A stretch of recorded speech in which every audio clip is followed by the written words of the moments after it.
Hello and welcome to Shop Talk with Dan the Man. If you're new here, welcome. If you're returning, thanks for coming back. Today's video, whether you're a DIYer or a homeowner, or if you're just tackling repairs, or maybe you're just a hobbyist, this video will be interesting to you. This video is basically a conversation I want to have about YouTube and having workshop before YouTube was ever a thing or the internet. So how did we go about doing our shop prior to the internet or prior to YouTube? So a few things I want to go over. I got a little list here just to kind of keep me on track. Tool reviews. So what were tool reviews like prior to YouTube or the internet? Shop problems, so any problems you have around your shop, and also safety. So let's dive into that. I'll kind of go over what I mean by those three different titles, kind of break that down, and go from there. So stay tuned. Hello, my name's Dan Shannon. I'm a DIYer and a woodworking hobbyist who loves being out in the shop. On this channel, I share tool reviews and shop projects for DIYers, homeowners, and hobbyists. If this grabs you by the tool belt, consider subscribing for more videos like this.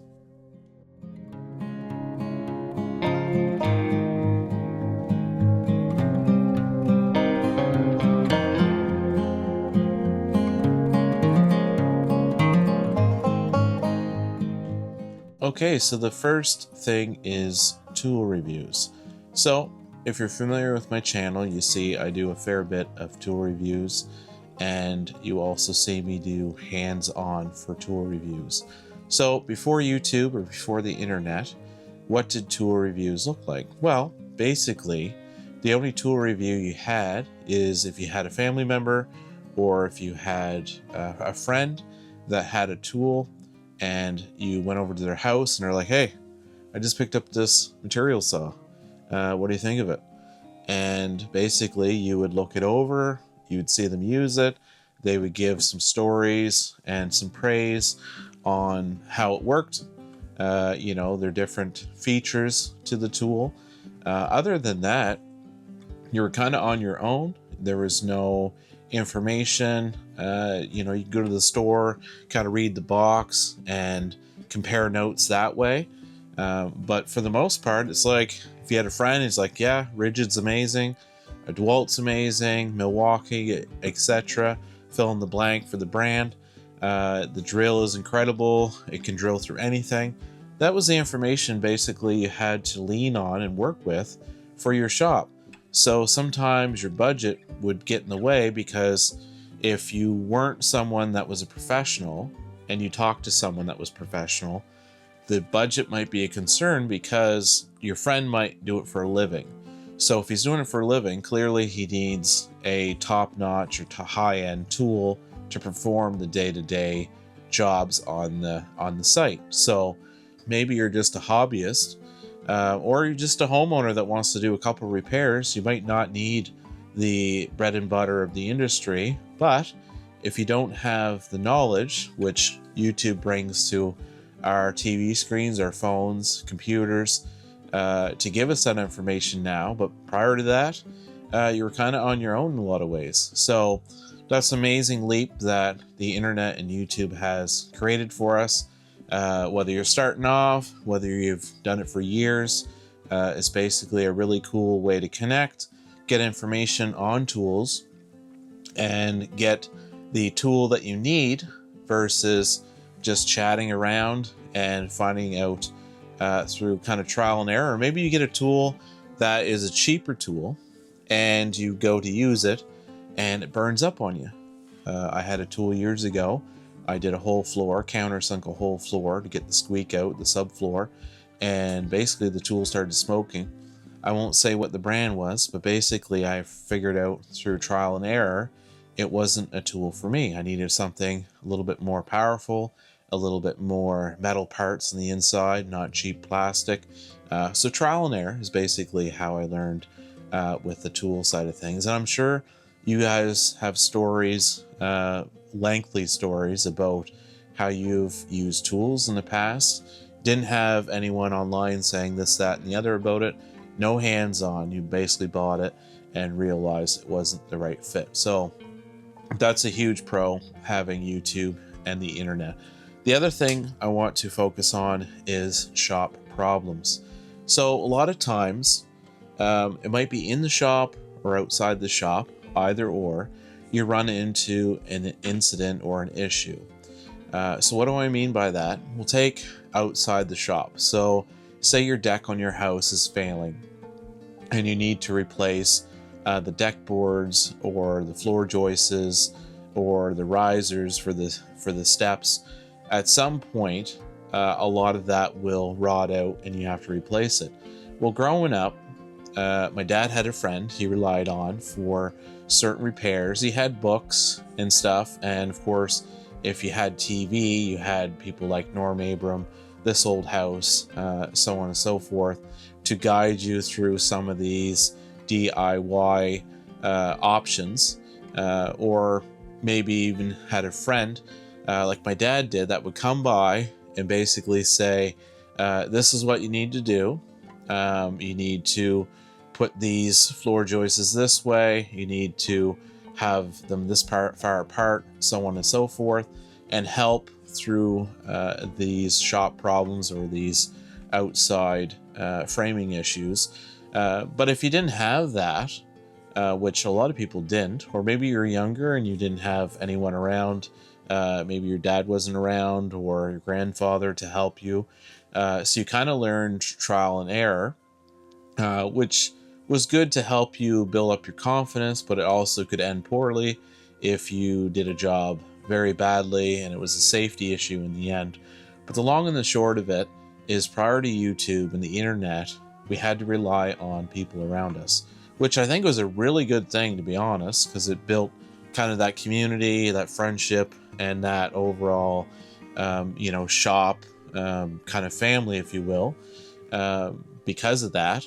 But because of the internet, because of YouTube, we're able to go online and do research. So if you've never built a deck, you've never ever tackled anything, you can go on and watch a how-to video. So a DIY video on how to frame in a deck, how to build risers for stairs. Like, there's so much available at a click of a mouse these days. It's incredible. But back then, you either learned trial and error, or you had an elderly person or a friend that could walk you through these different processes. And that wisdom you couldn't really buy. It was incredible to find someone that was resourceful, that knew their stuff, that have done it for years. My dad's friend, he was a master carpenter, so he knew building codes inside and out. He did it for a living, flooring, so on and so forth. And my dad learned a lot from him, and my dad was talented as well with his own skills. So taking my dad's skill, his friend's skill, and kind of combining it, he was able to do major additions onto the house and bring about changes on the property. So the other thing I want to talk about when it comes to online versus growing up, and a lot of you are in this boat. Some of you aren't. You're a little bit younger, so a lot of YouTube and the internet's been out for a long time. You've never known anything other than that, but my generation on up definitely had that void. Is shop safety. So coming from a guy's perspective, shop safety was kind of trial and error. If you were using a table saw, for example, and you got into a piece of wood and there was kickback, you kind of learned as you went, oh, that's not a good idea. Or if your table saw, the base was loose, and you're pushing material through and it started moving on you, you put your foot on it, hold it still, and still push the material through. So very unsafe practices, but as you get older, you look back and you think, wow, that could have ended very badly. And it's typical. I don't want to put everyone in the same basket. I'll just put myself in this basket for men. We usually do stuff quite reckless, not always, but when it comes to the shop, you're busy, you're involved in your project. For example, your eye protection and your ear protection are two main things. And I'll admit, once I get busy in the shop, I usually always have these on, especially if I'm doing any cutting. Even though I have prescribed glasses, the safety ones for insurance of the material hitting it is not gonna break. And then of course your headset. So if you're in a rush, I'm doing one cut on the sliding miter, I might forget to put my headphones on or my glasses from time to time. You just get going from tool to tool and whatever. But that's just a common. Norm Abram was one that kind of kick-started, don't forget to wear these safety glasses and then your ear protection. He kind of set the bar, the staple for that on his show, New Yankee Workshop. And then This Old House was another show that really drove home safety on the job. And whether you're a DIYer or hobbyist or homeowner, basically practicing that safety. But it wasn't until really YouTube and getting out on the internet that certain people that ran shops, not everyone, some people are reckless still in their shop, and maybe they're even more reckless to show good content, like throwing stuff through blades and letting it purposely fly out of control just to create some laughable content. But at the end of the day, there is that ongoing safety, practice safety, build better things that are safer. If you're using a table saw, worry about kickback, don't have your blade too high. Make sure you have your riving knife on the back, like to separate the wood so it doesn't cause kickback. So all these different things over time, and even myself, starting off, there's a lot of stuff I did wasn't the greatest, and no one really taught me that stuff. I just kind of was cutting and realized, oh, that's not good. Now my dad, of course, when I was down in the shop, he would show me different techniques that he learned to be safe. Push sticks for a table saw, build your own, a sled to cut cross cuts for boards, like all these different jigs for a table saw, sliding miter saw. If you're cutting something they're very fine, you want a zero clearance fence that you can put on your saw, so that way if you cut, the board doesn't slide down in between the track and then fly or cause a huge issue with safety. So little things like that I've learned over the years from my dad when it comes to shop safety. But yeah, a lot of people didn't have anyone that knew wood or had carpentry skills or anything when it came to safety. And of course, most men, myself included, reading manuals is not a strong suit. So you kind of just grab the tool and you're like, oh, let's just give her, which can have its consequences for sure. But anyways, hopefully you found this video. That was just kind of, 3 things I could think of right off the bat that YouTube has kind of given us, out in the shop, whether you're starting off and you have a small shop, just a couple tools, you're not sure really where to go. There's so many channels, my channel included, that start you off with small shop and just get you excited to get out in the shop and enjoy woodworking. And like I say, doesn't matter how big or how small your shop is, just get out and enjoy it and glean from these videos and other people's videos to kind of encourage you to be safe.